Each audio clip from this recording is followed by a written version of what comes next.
Welcome back to Optimized Health. It started quickly today, and that's unusual. I'm not used to the recording starting so quickly.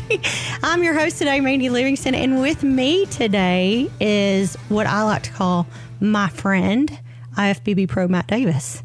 Welcome back. Thank you. Good to be here. Hey, thanks. I appreciate you. Well, it's just me and you, kid. Let's say, where the heck is Josh? Well, what had happened was he decided that he was going to take a little vacation with his wife.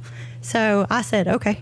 So he left us. And then Laura Chastain, who is our other co-host, she's on vacation with her family. So what this tells me is Mandy might need a vacation. I don't know if it tells, leaves that same impression on anybody else, but that's what it tells me. So, so you have me today. That's it. So you're welcome. You just had me for an hour earlier. So this might be too much. I know we might be tipping the edge here. Oh my gosh! So Matt, I've been dying to ask you something, and we had no pregame for this. So I don't know that I have ever asked you. We know you're an IFBB pro. We know before that, like in college, that you were a basketball player. Mm-hmm. All of that, and both of those things you love. Right. So what made you go? Because I'm curious. What made you go from basketball to bodybuilding? It was a pretty natural transition because coming out of high school, I had a lot of options as far as schools, but the big schools that I really wanted to go to all said I did not have the Division I body that they wanted to see, and for people that don't, people our age will remember that watch basketball. Basketball used to be a much more physical game than it is today. And so, I pull this up all the time for the young guys that I help all the time is find me one guy from today's era, mm-hmm. and I can find 20 that are more muscular and better shape than they are today. It was a different era. You had to be big. You had to be strong. You had to be able to take a beating. So I started working out in response to that. Okay.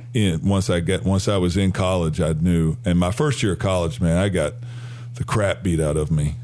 Were you super tall in college, I'm assuming? It was the same height, yeah. So, okay. I think I've been this height since I was 15 or 16. And you're what, 6'4"? 6'4". I don't know. I might have used to been taller, I think. But yeah, you shrunk? Around there. Understood. But that was the one thing that I did not have for the game of basketball was strength or size. And so shout out to some of my teammates from that first year at Chattanooga State, David Cothran and Keitha Booker and Michael McMillan for beating the crap out of me for 9 months straight. And then that is what really motivated me to start working out. Now, if I understand this correctly, knowing Booker through Amanda, through his beautiful wife Amanda, you also had a nickname. Yeah, everybody had a nickname. Right. So, I just gave you their real names, but that's not actually what I call any of them. So, just out of respect, you gave their real names. Yeah, that way people actually know if they know those people, they know what I'm talking about. So, okay. So I've always wondered that. I was like, what makes that transition? So when did you become pro? 2016. Okay. All right. So it was a long journey through bodybuilding competitions to get to that. Yeah. Yeah. What is your what is your favorite part about keeping that physique? Like you are still, even from 2016 to now, and there are some bodybuilders who've made it pro that didn't keep their physique, correct? Wouldn't you say that's fair? Yeah. I would say a lot of it comes back to the reason you do. I never started working out or doing any of this, the idea of competing or being a pro bodybuilder. Right. In college, I certainly didn't care about that. But I liked the regimentation of it. I liked that it presented me with a challenge that no matter what, no matter how good you do it today, you got to at least repeat that tomorrow or even try to do better. Mm-hmm. And it's this never ending process. So you never actually master it. It's just it's a constant challenge. And then so after college, once I kind of came to the realization that basketball was going to be over, I just needed something to, fill my mind or feel my competitive vibe with, something. So bodybuilding, I was already working out, and I actually vowed, I remember seeing some bodybuilders at the gym in the 90s, and I thought, oh man, I ain't never doing that. But it was actually DJ, our friend Darren Johnson. Julie and I, when we were dating, went and watched him compete because we knew him from the gym, and it looked a lot more fun. And that was my actual first exposure to a show. Was DJ? Yeah, so that was the first one I went to, and then so we started going to some other ones, and I thought, I'm already training and eating and doing like everything I should be doing. Like I think I could do this. Yeah. And then it just became kind of one year to the next of like, okay, I did it. Let me eat and train and do everything and see if I can get better at it, and then get better at it and get better. I never even did a show with the idea of trying to be pro. Like and I don't know if anybody did back then. Like that's what's different now is there's so many people now, and they're like, they do one show and they're like, oh, I didn't win. I guess this isn't for me. Yeah. And I think they're missing the point. The point is it gives you something to pursue. And then, I mean, if you can train for a year and have the perfect body and win every show that you enter, I mean, what's really the point of that? What's the point? It's too easy at that point then. Yeah. It was too easy. I can remember when you and I talked about, because you've been my trainer now for what? I don't even know how many years now. 6, maybe 5. I don't know. Yeah, something like that.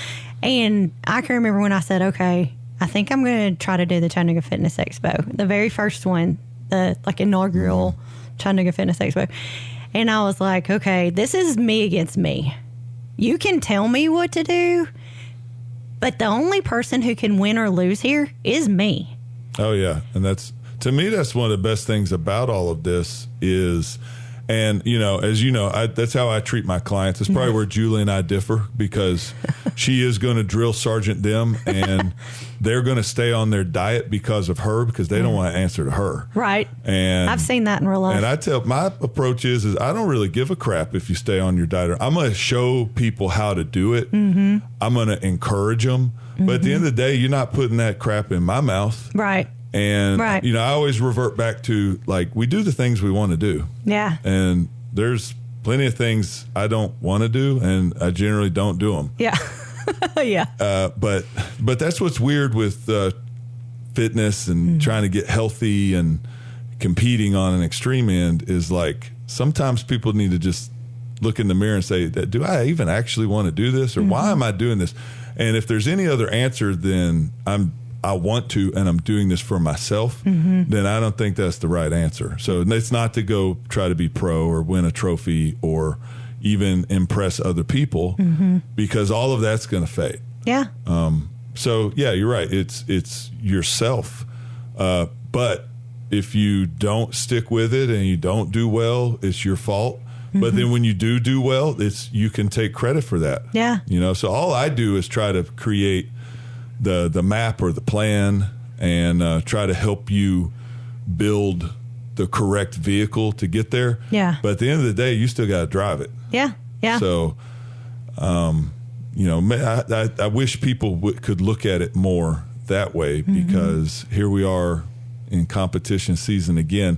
And I'm all for, reward yourself, go out and have a good time. But there's a bunch of people out there that are going to do shows this year, and then they're going to put on 20, 30, 40, 50 pounds of fat, and they're going to say, oh, I'm burned out, and I had all these cravings, and I have to eat this, and I would challenge them to examine themselves as like, well, why'd you do it in the first place? Because that's not really what it's about. So I can remember having, and even now, like having, I don't know what the relationship with food.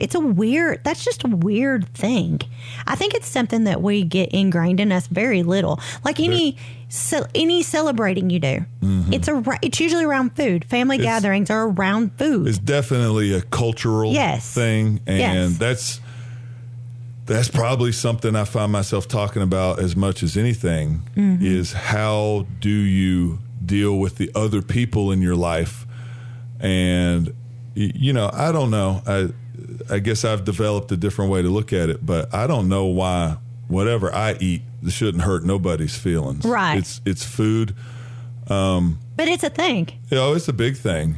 Once you get to the point where you don't feel sorry for yourself anymore, that's the first big step. Even on, we were talking about Joe Heiss, who he's entering the Chattanooga Fitness Expo. He'll be doing the Slim Fit. I think he's also going to do men's physique now. I hope so. But this dude has lost 200 pounds, and he's on the other side. He has overcame that hurdle of worrying about, like, today, as we're recording this, his diet is 1 pound of 99% lean turkey.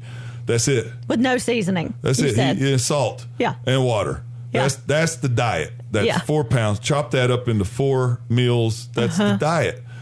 And, he looks at it more of like, there's kids in this world, and if they could eat that, they would think they were royalty. They're starving kids. Yeah.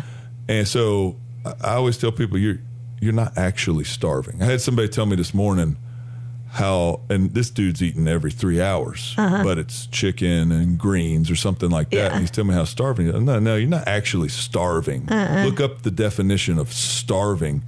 You think you would like to have more tasteful food to make yourself psychologically comfortable. Yes. But to me, it helps to analyze and break this down, because if I'm going to sit here and give in to that, or can I step back and say, okay, there's some sort of physiological thing happening in my body. It's like you could drive down the road and you get a flat tire.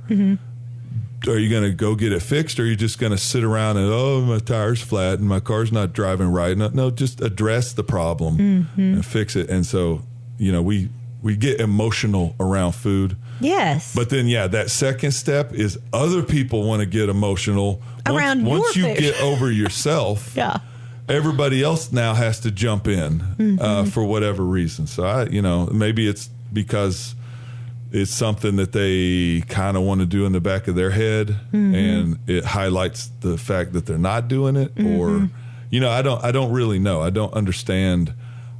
Just like I said, if people want to eat, donuts and Pop-Tarts, more power to them. Knock yourself silly. It doesn't bother me. So I don't know why it would bother them that I'm not eating that, but it does. Yeah. I know that you tell me, and I've heard you talk to other people you train, including my training partner, about do what you want. But like you said today, own it. Just own it. You got to own it. And don't make excuses for it. Just own it. To me, once you get into that mental frame, it eliminates the excuses. Because then there's no excuses. It's just like, hey, I ate a donut today. Well, why didn't you eat a donut today? The answer is because I wanted to eat a donut. And that was more important to me in that moment than being in some kind of a shape. That doesn't make you a bad person. It's cool. But if you think about it that way, it really helps develop that relationship with food, and it makes you search inside of what do you really want, and prioritize those things instead of, I'm on this diet because life is punishing me or whatever. Like it's not negative. Like you should choose to want to do it, and if you don't choose to do it, cool. I think that's anything. It's everything. Is it, do you want to excel in your job? You do what it takes to excel, or you don't. I mean, it's the same as somebody that doesn't have a job and sit around and complain about they don't have any money. Yeah. Which is your priority. Yeah. So it's all about what you want to, and people will say, my other favorite aspect of this is people will say, oh man, you're so disciplined and I don't have the discipline to do that. And I say, well, what's your favorite show on Netflix? And they'll say something, and it's awesome. And I'll say, is that very good? And they go on, and it's a 10-part series. Say, man, like that must take a lot of discipline to watch it. And the answer is they don't take any discipline because they want to do it. Yeah, you want to watch it. And this should be the same thing. There's nobody's holding a gun to your head making you do anything. And so people in general, especially competitors, but that's I think if people could look at it a little bit more in those terms, it empowers them with the decision. They're not being forced to do anything. I don't make anybody do anything. No, you don't. They come to me. I'm an advisor. Like, hey, here's this thing you want to accomplish. This is about what I think it might take. It's up to you to what degree, or if you even want to do it at all. Yeah.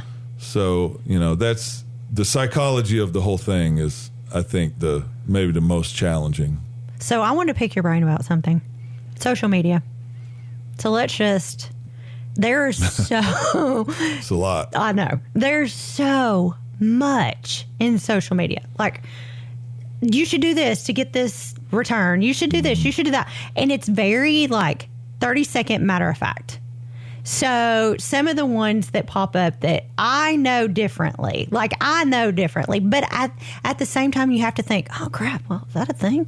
One of them is, and we tease about this in the gym, is your 3-minute rest. 3-minute rest is your maximum time.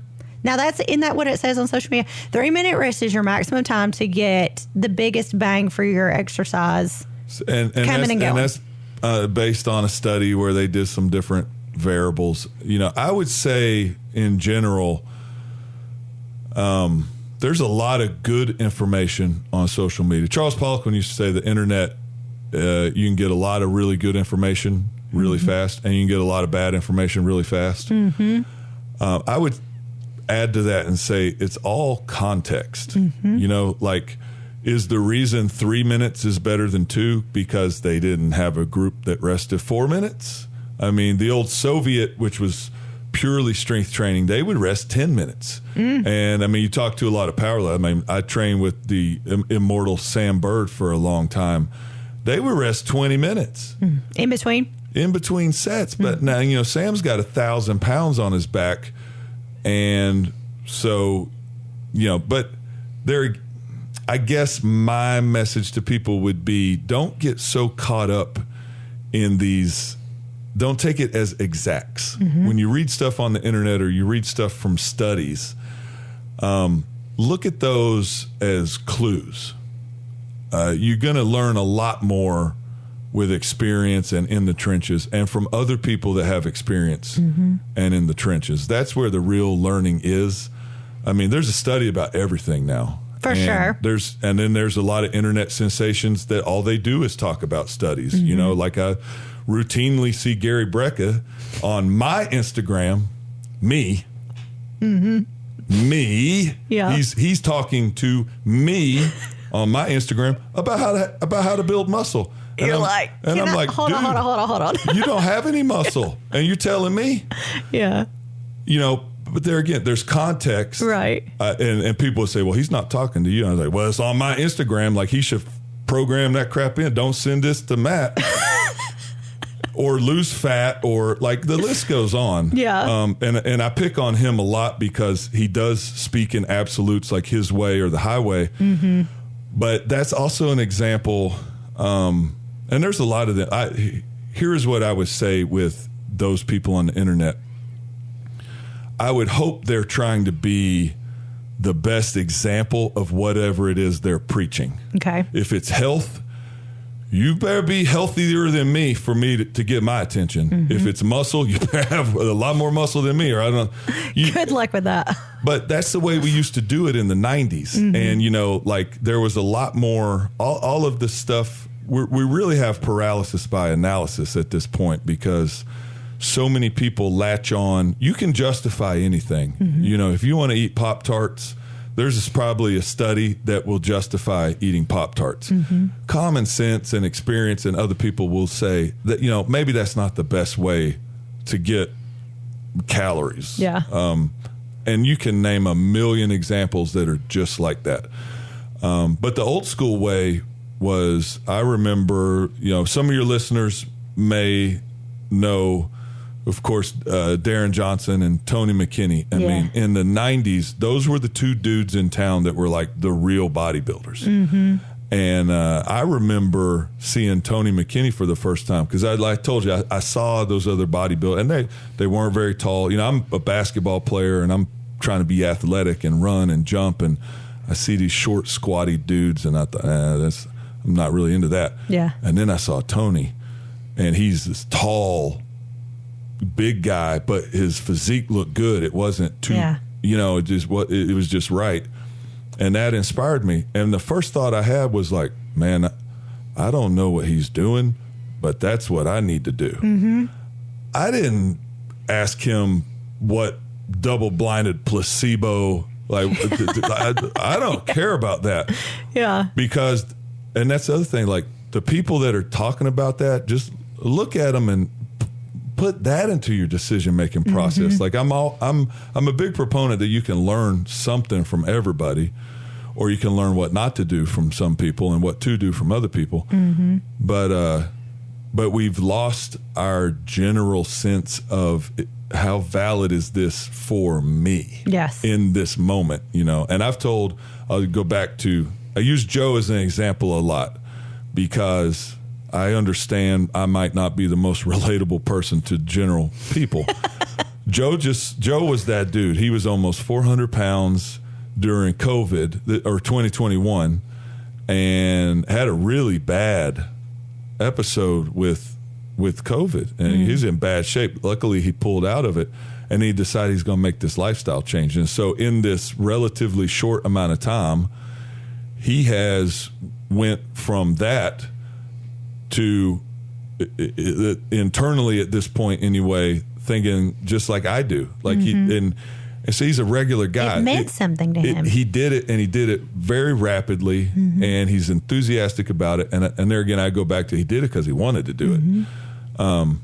But he and I talk about, he went down the first path of like, man, I got to get healthy. Okay, here's some guys I really like in the health space. Like I love Paul Saladino because whether you agree with everything he says or not, he does it 100%.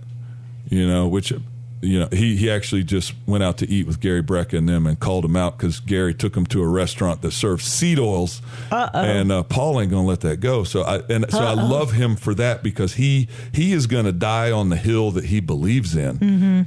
With not even behind closed doors do I believe that he's not doing it. You know, Sean Baker is another big carnivore guy, and I don't agree with all of what he says, but the dude is like 56 years old. He's like 250 pounds, jacked, very muscular, and now he's actually working on trying to dunk a basketball at that age and that weight, and he does what he says, and so I respect that. You know, so I always tell people, if you're not doing what you're preaching, that means the information itself is maybe not that good. Yeah. If that's what you're doing and it's not working. Yeah. Or it's not good enough for you. And if it ain't good enough for you and you're preaching it, why should I listen?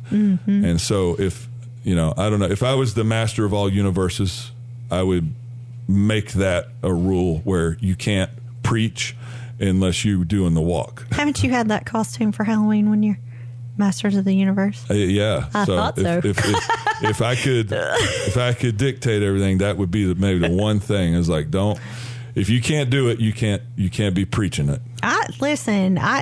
You tell me what to do, especially in prep, maybe not my everyday life. That's confessional, but he's like, yeah, I know. I see you 5 times a week, but yeah, in that, I just listen. I don't question. I just listen and I do what you say. But look at you. Like, if that's where I'm trying to go, you are the one for me to go to. And, you know, Julie and I both, that's kind of how we live, you know, and I think we kind of work off of each other. I mean, if there ever was a time where it would go through my mind of like, is today a day to like relax and be a normal person? And I'll look over and it's like, oh, nope. No, she holds you accountable to that. She's still doing. Well, she doesn't even have to say anything, but she's still doing her thing. Or, you know, the diet's not a good example because we're past that. But say for me, getting up first thing in the morning every single day to do cardio. You know, I always have this plan in my head, but there's days where I know like if I don't do it, it's fine. Like it's not going to set me back anymore. There's no negative outward repercussion other than I know that I didn't do it. Yeah. But she gets up an hour before me. So when I wake up, she's like currently doing it. Yeah. And so my alarm will go off. And sometimes the first thought is, I could go 30 more minutes. and every day I would love to do that. At 4 a.m, I would love to get 30 more minutes. But then I can hear in the other room, the door, she shuts the door. So because I guess she's trying to block it out for me, but I can hear it. And I'm like, oh man, she's already doing it. She's showing me up. So what am I going to do then? Like, I'm freaking getting up is what I'm doing. Yeah. So, but yeah, it does help to have other people in your life to operate off of, and repetition also will give you confidence through that. So, who do you look to on social media? You said Paul Saladino. Yeah. So, who else do you look to? Who does Matt Davis think? So there's a lot that, as long as I appreciate people that are the genuine article of whatever it is they're talking about. So, I may not be like another thing I follow for fun because I did it when I was a kid and I'm curious. Like I follow these BMX riders. Oh. And I just think it's cool. I'm a fan of that, but I'm not following the dude that's just talking about it. I want to see the dudes that are like doing it and like, hey, I'm going to learn this new trick, and they're showing video and they can't really do it, and they fall and they do it and they fall. And then eventually they finally do it. And I'm like, I want to see those guys. I don't want to see the guy that's just pretend talking about it. So it really could be anybody. Yeah, I really like Paul Saladino for that reason. I really feel like he's the genuine article. He's also not been afraid to change his mind. He wrote the book, The Carnivore Code, which is all meat, no carbs, and then pretty much when the book came out, by the time the book hit the shelves, he was already saying, I might have a little bit better way to do it. And he talks about incorporating fruit, and so he's not afraid to, because I think you have to be able to do that too. To back up on what if you figure it out differently. As if that's the journey he's currently on, and I tell everybody too, it's like people that have worked with me in the past and I don't see them for a period of time and they come back, they'll say, oh, I still got the diet we did last time. And I'm like, okay, probably forget about that. I hope I haven't just stayed stagnant for 5 or 10 years or whatever it is. I said, it's probably going to be something new to put to that. But anybody like that, I mean, there's bodybuilders that I follow, and they're certainly not the pristine pinnacle of health, but they're really good at bodybuilding. So you can take something from there. And, so I guess that's kind of who I am, is take from all these different buckets to create whatever I would call myself. There's definitely, could I have done better in bodybuilding if I would have been less health conscious and taken more risks and pushed the envelope a little? Probably. I think I wholeheartedly believe I would have had better placings and probably taken it further. But where would your life have been? Yeah, who knows? But that never was really my motivation in the first place. I always had to return to check myself of like every time those thoughts would come up, I would have to remind myself, hey, you're not even a bodybuilder. Like that's not why you even started this. What's the real motivation? One of the things that you said to me it's in one of my preps. We were talking about creatine. And you're like, put it in your workout drink. Like you're just putting it in your, and I didn't ask you why. I didn't ask you what it was going to do. I just put it in my drink. That's what you said to do. That's what I did. And so then moving forward, we were talking about, certain things weren't going certain ways. And I'm like, Matt, what do you think this is? And you told me, put creatine in your everyday. And I'm like, okay. Now, again, I didn't ask. I gave pushback a little bit for a while. this is a confessional at the same time. So you're in your workout drink, but you weren't working out every day. No. I wasn't drinking the drink unless I was working out. So, yes. Which wasn't 7 days a week. Correct. Is what you're saying. Yes. And so it was only in that. And then you're like, why are you not drinking it every day? And I'm like, because it just goes in my workout drink. And then once I did, I'm telling you, my cognitive aspect of my life changed. I thought just through some of the hormone replacement and things like that helped some. I've seen the most dramatic change in that come from when I added creatine. Now, I say all this to get to one thing, not just to be about creatine, but one thing that you have taught me, or I have learned through our experience together, is to listen to my body and to get to know what it's saying. I didn't speak its language before. I didn't know what it was trying. It's been talking to me the whole time, my whole life. I just didn't speak its language until I started doing certain things with you and then realized these things have an effect. Like certain things have an effect. Broccoli has an effect on me. Doesn't have an effect on everybody. I didn't know that it was telling me that, just like we talked about the other day. I had rice with my dinner and it was the rice because I went back and had the other without the rice and I was fine. But I didn't know that, and I wouldn't know to do that had you and I not had this experience together to be able to listen to that. So I think when we're talking about 3-minute rest, add creatine, protein at certain levels, things like that, that would be great if a blanket statement fit everyone, right? Yeah, yes. However. And that's what people really want to hear. Yeah. This is going to work for everyone. Well, everything you just explained involves effort and time. Yeah. To learn that stuff. But that's really the only way. Like I said, you could find some clues, like the 3-minute rest, since we're talking about that. Yeah. You're doing a really hard set of squats and you're going to do another one. So say the main goal today is hit my 2 peak sets of max effort squats. Mm-hmm. I'm at my top weight. I'm at a certain rep that I last time I did 8 reps. So now I'm going to try to get 9. I'm going to try to make it better in some way. And you're sitting there and so you finish the first set and you feel pretty good about it, but you still got that other one and you hit the stopwatch and hell or high water, you got to go at 3 minutes. Well, what if your heart rate's still up mm-hmm. and you're still catching your breath a little bit, or your legs are just dead? Mm-hmm. Is it that's things like that make it misleading. Like, well, if you take that extra minute and go 4 or 5 minutes, the whole workout is non-productive. Mm-hmm. And I would actually say the opposite. I tell people all the time, like, look, this is what you have to do on this next set. Like, mm-hmm. this is where the bar needs to be. Take as much time as you want, because mm-hmm. this is, you warmed up. That doesn't count. Mm-hmm. That's just getting you ready. The thing that's going to move the needle is the newness. Like, mm-hmm. what's new? Is it the extra rep? Did you add a pound? Are you doing it slower? Are you doing mm-hmm. it harder in some way? Like, what is it that's the new stimulus that you have to accomplish for that workout mm-hmm. to be progressive? Do whatever you have to do to make that happen. And so I get why. I mean, 3 minutes is a good general. Like, if somebody's just starting out with, like, and here beginners are not going to be doing what I'm talking about, right? So maybe that gives them a guesstimate of where. But I know advanced people that will live and die by it. Mm-hmm. Like they'll set an alarm, and at 3 minutes, I got to do my second set, and then they get half the reps they need to get, and they mm-hmm. feel like a failure for the rest of the day. Mm-hmm. And it's like 1 minute could have changed your whole outlook for the day.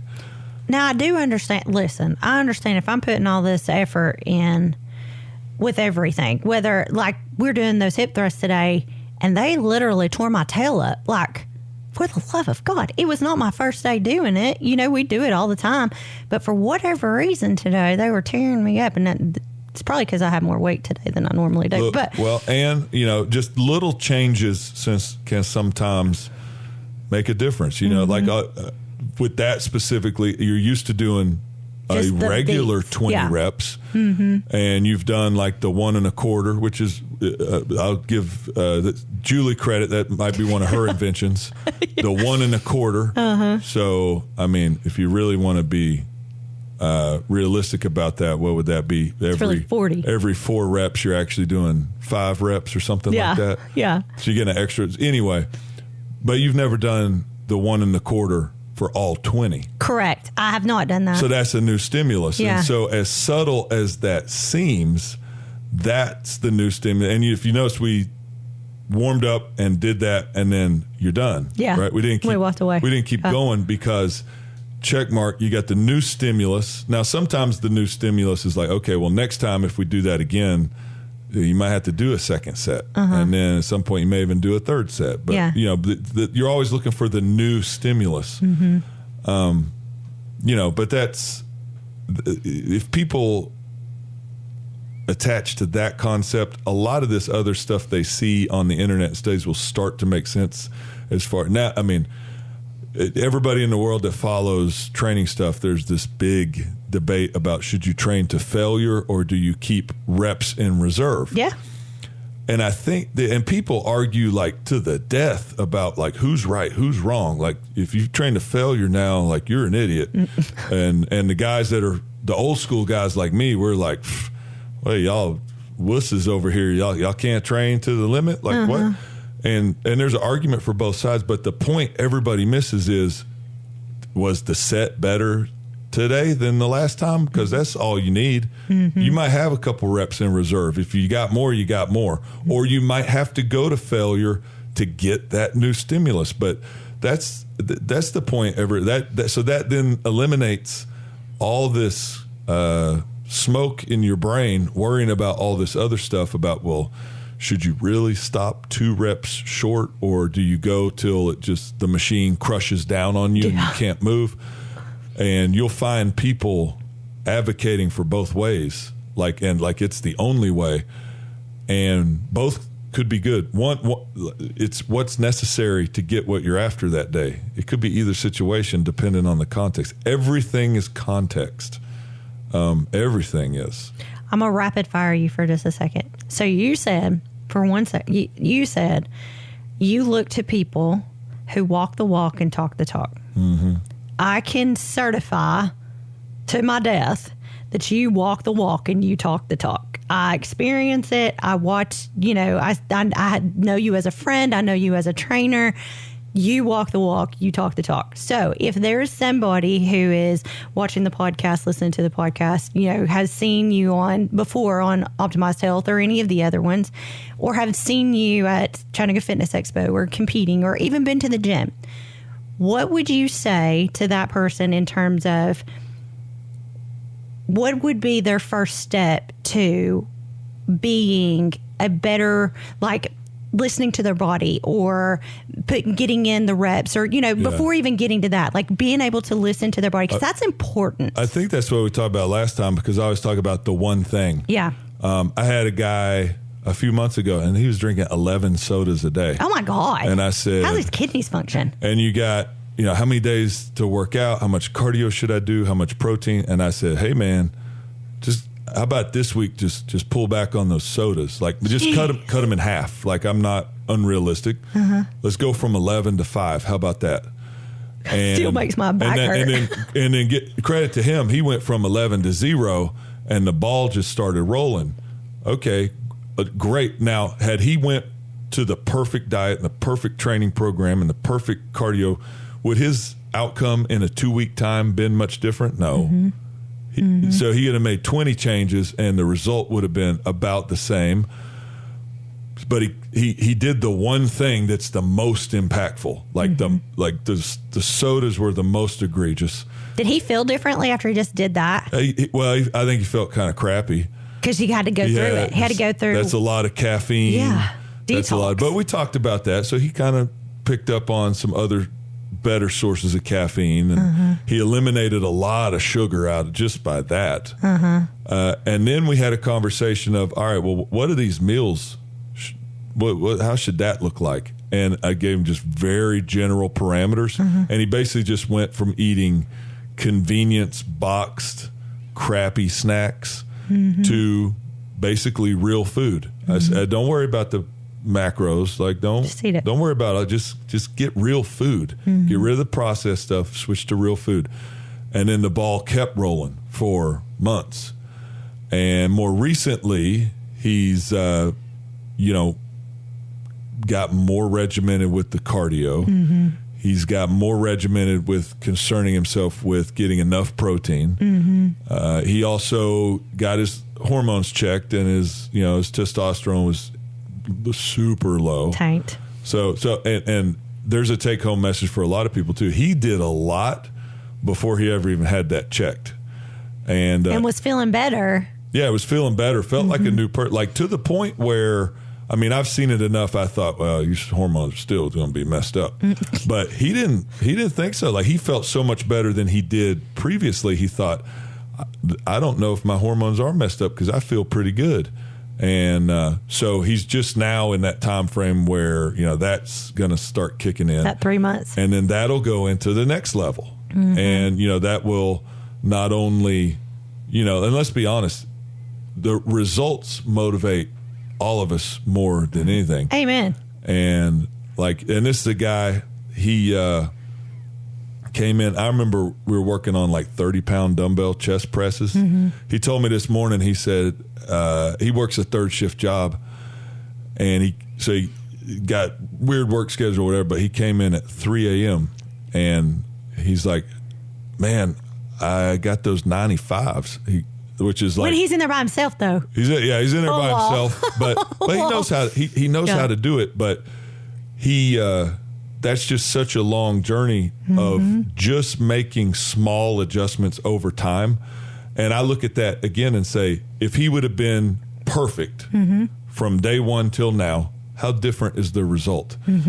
And maybe a little, but not a lot. It's really about knowing that this thing's going to constantly have to evolve. And I still do that. I'm looking at little things, but I still constantly think, what is my one thing? You're jumping rope right now, aren't you? Yeah. I mean, I've got some alternate goals coming up, maybe. Interesting. That I got to work on that I'm really terrible at currently. But that, I need that challenge, and I need that, I'll be 50 this year. So we both are turning 50 this year. There's some things I would like to do that 50-year-olds generally aren't able to do. Other than what you're already doing? Yeah. I mean, one of my new passion now that I'm having the absolute blast with is coaching our son's middle school basketball a little bit in AAU. And here again, how am I going to get them to listen to me? I know they look at me and there's this old guy talking about the old ways, and they think the 90s. The 90s might as well have been the 50s right. in their mind. So I remember thinking that way, and there again, to me, it comes back to I wouldn't listen to me either, unless I'm gonna listen to that dude that can show up and do it. Yeah. So. That's what I want to, I want to be that guy for them, even though supposedly, and it's in my head too. It's oh, maybe I'm too old to do that. That's an excuse. That is an excuse. So, it's a matter. So, I'm going to see, I'm going to train and I'm going to do what I can and I'm going to try to make the right decision and get to that point where I can show them and get their attention that way. Cause that's what resonates for me. And I know that's what resonates for them. Yeah. The cool thing about being around kids and young people is the truth is always right there. Yeah. They're not reading those studies on TikTok. Yeah. They don't care. They, like these basketball kids, they're going to watch games on TV and then they're going to go out and mimic those guys. Yeah. They're not learning from some fat guy that can't actually do, here, let me coach you on how to do a turnaround jump shot when they can't even do it. So that's, it's 99% me feeling like, man, I can't coach unless I'm the real deal, but it gives me something to do and it holds me to some kind of a standard for myself.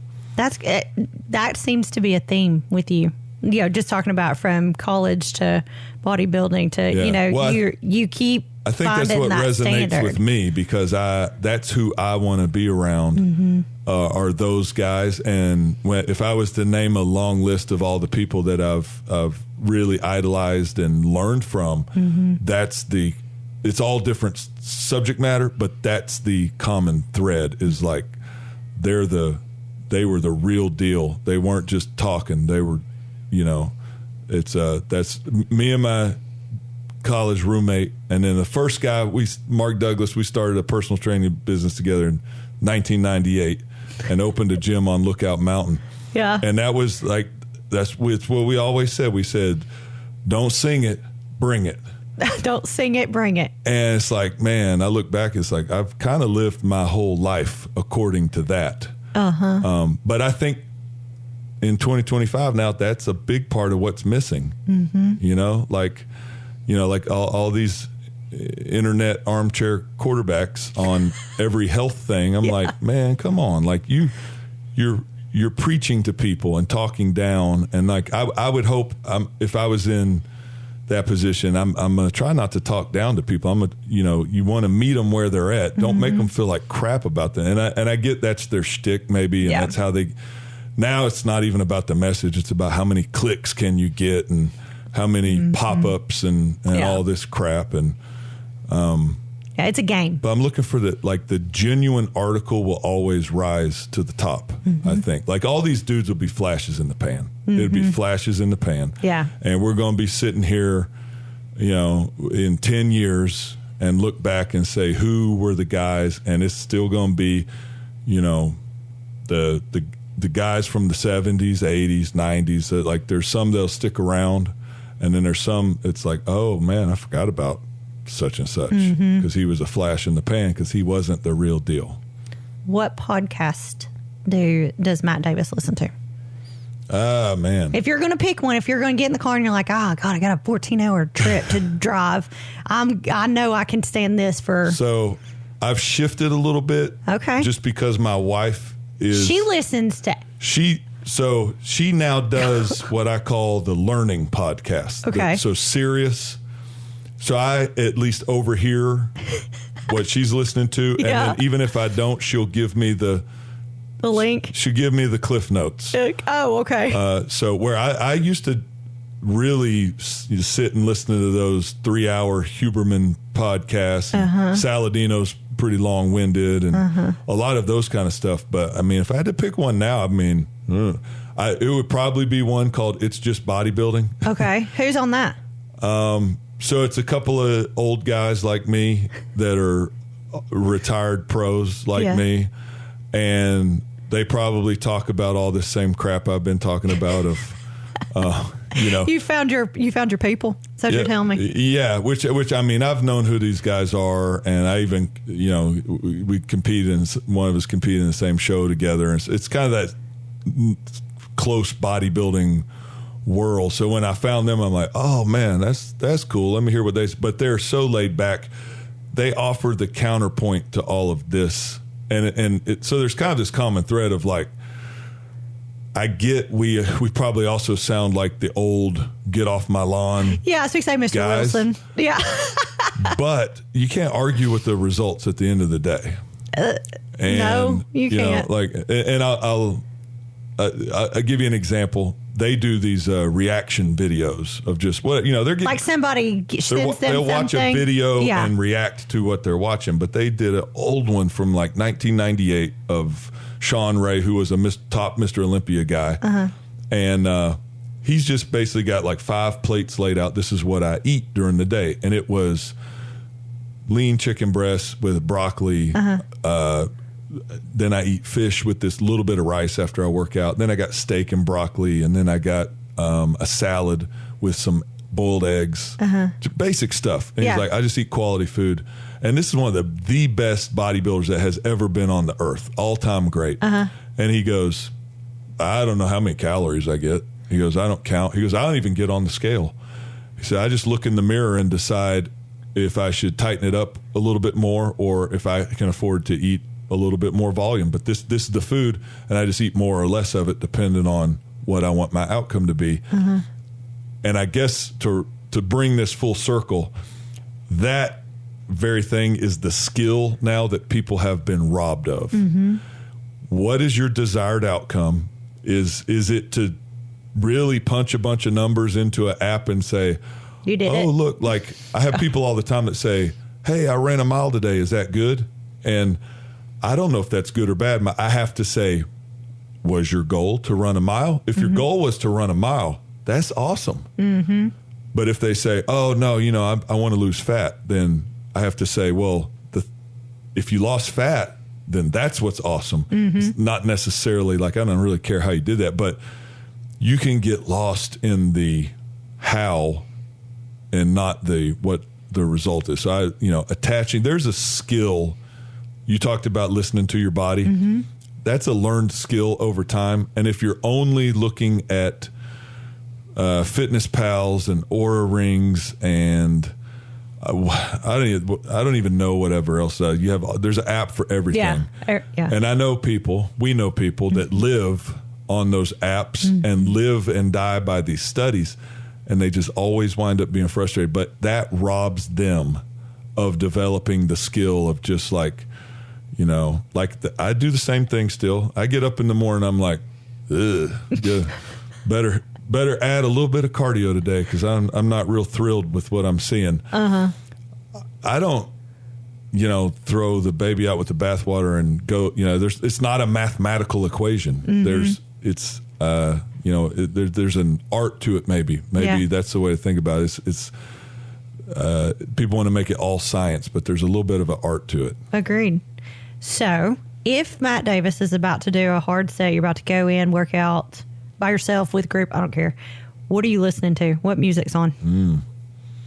Man, probably just depends on what the mood is for the day. Okay. I definitely years past have tried to operate off of like pissed off energy. Yeah, I think everybody does that at some point. Yeah. I've also found that that's not sustainable. And that you should have Julie on and ask her. There was probably a phase where I wasn't real fun to be around because never. It's hard to live in that space. If like when you're trying to make yourself be in that mindset, it's so I wasn't maybe always the best at turning it off and on. But I've also found that just being in a good mood works too. Yeah. So I don't know. Like something cool, which is probably means it's not new. Okay. Yeah. Something probably from the 90s. You love that era, don't you? But the music was better in the night. I'm just going to say it. Hey, here's how you find out. It was better. Ask a teenager right now what their favorite music is, and most likely it's something old. I ask Maddox all the time, like, what do y'all listen to? Like, because when I was 14, like, I knew, like, even still, you get on the countdowns, on like Sirius XM, and it's like 1987. Yeah. I know every one of those, and I almost know the order they're going to be in. You're a little creepy when it comes to the music thing because we play this game sometimes in the gym. Things will come on, and you will know. Like, even the one-hit wonders from, like, Rando, you know who it is, what the name of the song is. It's only that era, though.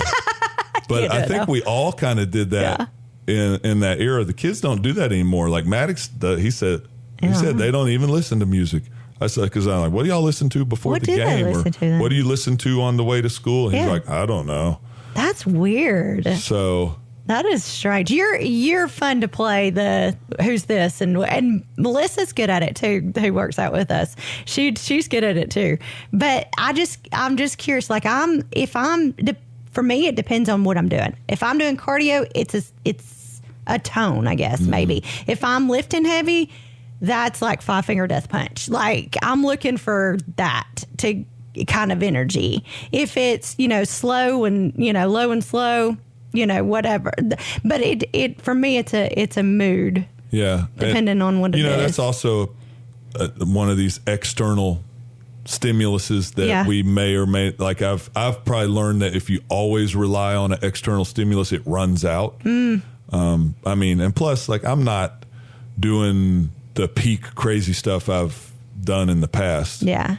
But I've also learned, like I mentioned, I train with the immortal Sam Bird, and that's his name. Immortal his Sam Bird. His first name should be Immortal. Have you gone to the courthouse and it changed yet? But no, I saw him. He did a world record squat in the gym, and it's all the other people yelling at him, smacking him on the back of the head, and man, come on, Sam, get going. He had like 1,000 pounds on there, and so he steps. He's got this on his shoulders, and he steps back, and he's about to take that big deep breath in before he goes back down, and he turns his head and looks at me, and he goes, "Is that Hall & Oates?" Shut up. The radio? And it just happened to be on, not at all what power lifters would listen to. Right. And he goes, okay, and nails the squat. And I remember that day thinking, okay, maybe the external stuff is a little bit of an overkill if he can do that. But, there's the same thing. Like, you'll see guys, a lot of power lifters like to huff the ammonia. Yeah. Or what is that Joe Rogan does? What is that smell thing? The salt thing? Yeah, it's more or less the same. Yeah, Trey's got some of that. That is such a boy thing to do. And maybe every blue moon, like something like that. You go to a powerlifting meet, you'll see guys literally smacking each other in the face to get amped up. Please do never smack me. So that's what I'm saying. Like, I mean, to each their own.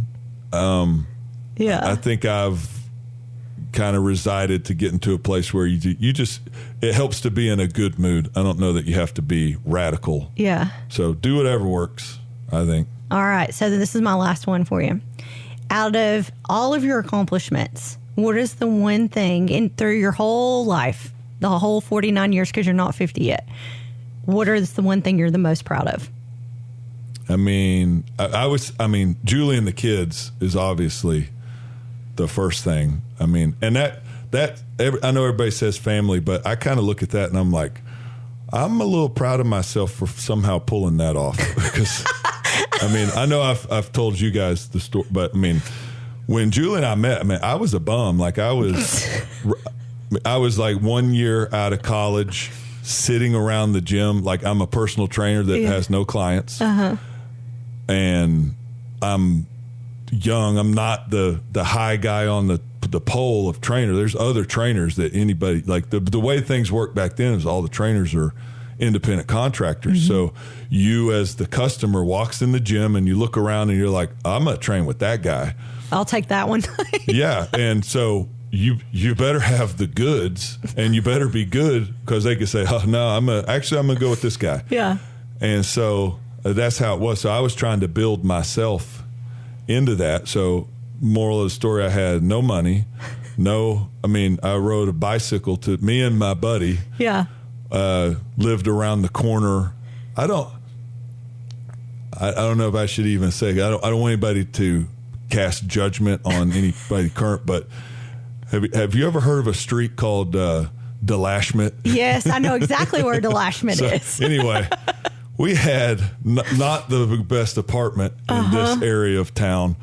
And then like we couldn't spend money on gas. So we rode bicycles to and we're going to the Save-A-Lot getting the tuna on sale for 79 cents. And, that was that we get tuna, but we had Albertsons back then. So we get 2 for $1 dozen eggs, 2 for $1. And we would get like some sort of pasta. I think I remember getting the cheap, no-name cans of pasta sauce. Dented. Yeah, and I would put just barely enough on there to taste it, and one can would last like 2 weeks. But this was the diet. And I tell this story to say, number one, it helped me develop into, because no matter how hard it is now, I'm like, well, it ain't as bad as that. I ain't at Albertsons. But Julie was either like not in her right mind at that time or it was meant to be. So that's why I say I look back and I'm like, I don't know how we wound up together. And now we've been together for 26 years with two freakish kids. They are not freakish. They are fantastic. Oh, they're freakish because everybody like they're both coming to the gym and everybody talks about them. They're like, well, of course, look at their genetics. And I'm like, I don't think it's genetics because that wasn't us at that Back age. at that age, we didn't look like that. No, when I was 14, I was not where Maddox is, and Jaden's 22, and we weren't like that either at 22.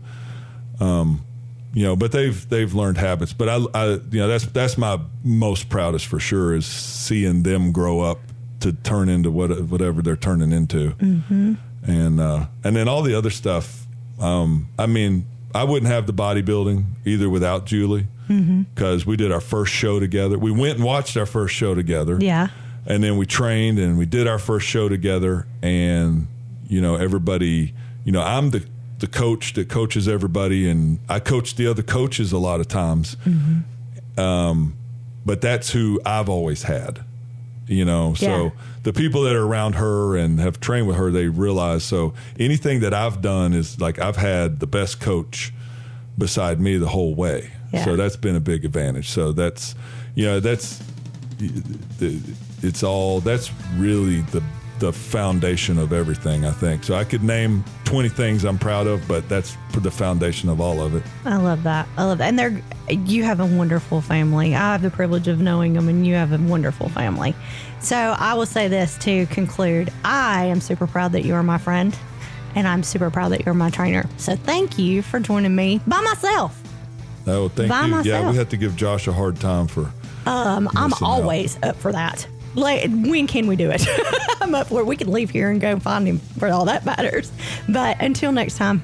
Yeah, thanks for having me.